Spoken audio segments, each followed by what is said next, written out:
Roland Garros, a visual guide to the iconic clay court Grand Slam. It's crunch time in Paris as we reach the business end of the French Open. World number one Aryna Sabalenka came through a battle against four-time winner and defending champion Iga Świątek to make the women's final, where she will face American star Coco Gauff, who ended Lois Boisson's Cinderella story. Meanwhile, in the men's draw, Carlos Alcaraz defeated Italian star Lorenzo Musetti to make it to the final against world number one Jannik Sinner. We look set for another memorable weekend of action on the iconic red clay of Roland Garros. Here's everything you need to know about one of the world's oldest tennis tournaments. A history beginning in the 19th century. Starting out as the French Clay Court Championships in 1891, allowing only players from France to compete, the French Open was officially created in 1925 when foreign players were first invited. In 1927, a new arena was purpose-built for France's defense of its 1927 Davis Cup title and named after Roland Garros, not a sportsman, but a pioneering French aviator who was killed in World War I. The French Open is one of tennis's 4 Grand Slam tournaments, along with Wimbledon, the US Open, and the Australian Open, and the only one played on clay. But are the courts really made of clay? The answer is not much. Clay makes up just a small part of the tennis court, with 1 to 2 millimeters of crushed red bricks, giving them their famous red hue. Playing on clay is considerably different to playing on grass or hard courts. Clay is more physically demanding as it is the slowest of the 3 surfaces, producing longer rallies, more running, and more shots. Grueling 5-match matches on clay can push players close to their physical limits. Matches on clay are also sometimes referred to as chess matches, where a well-placed shot can set up a winner 2 or 3 shots later. Clay also has considerably more friction than grass or hard courts, allowing the ball to grip to the dust and bounce much higher, in particular shots with heavy topspin. Even for a player as accomplished as Novak Djokovic, one of the sport's all-time greats, clay continues to be a tricky surface to master.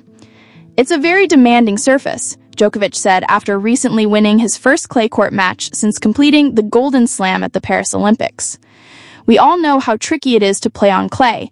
Compared to the other surfaces, you always have to expect an extra 1 or 2 shots, balls coming back."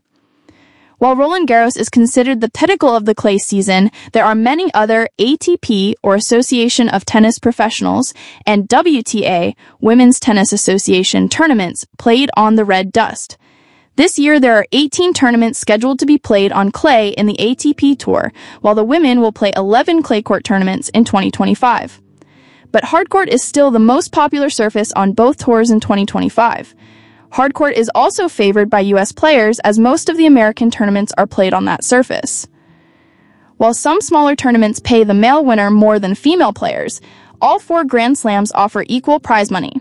The US Open was the first to award both tournament winners equal money in 1973, something championed by Billie Jean King. The Australian Open followed suit 11 years later, offering men and women equal pay, but reverted to paying men more in 1996.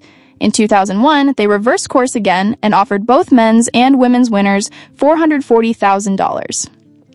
Roland Garros implemented equal pay in 2006, and 1 year later, Wimbledon committed to equal pay. Today, the 4 slams offer equal pay for each round of the draw. The last time Rafael Nadal, the most accomplished tennis player in history on clay, won the tournament was in 2023. In November 2024, the King of Clay played his final match of professional tennis when Spain lost in the Davis Cup. With 22 Grand Slams in his pocket, including a record 14 French Opens, we look at the new generation of tennis players who perform well on the red stuff. Will we ever see someone match Nadal's achievements on clay? What makes the French Open different to the other Grand Slams? With Paris being the fashion capital of the world, players have debuted some eye-catching outfits at Roland Garros. This year, Olympic gold medalist Zhang Qinwen modeled a unique calf-length pleated skirt, inspired by Suzanne Langen's iconic style, though she said she is too shy to wear it on the court. However, the most famous of all the Roland Garros outfits has to be Serena Williams' superhero-esque catsuit she wore in 2018, just months after giving birth to her first child. The glitz and glamour of the tournament also draws celebrities from all walks of life, with singer and composer Pharrell Williams, actor Ben Stiller, and three-time Formula One World Drivers' Champion Jackie Stewart among those in attendance last year. The French Open crowd is also known for being among the most boisterous on the tennis calendar. The famous chant taken from the Paso Doble in El Mundo can be heard across Roland Garros throughout the tournament's 2 weeks. Somebody in the crowd will sing "bo bo bo bo bo bo bololo," with the rest of the arena responding with an "ole."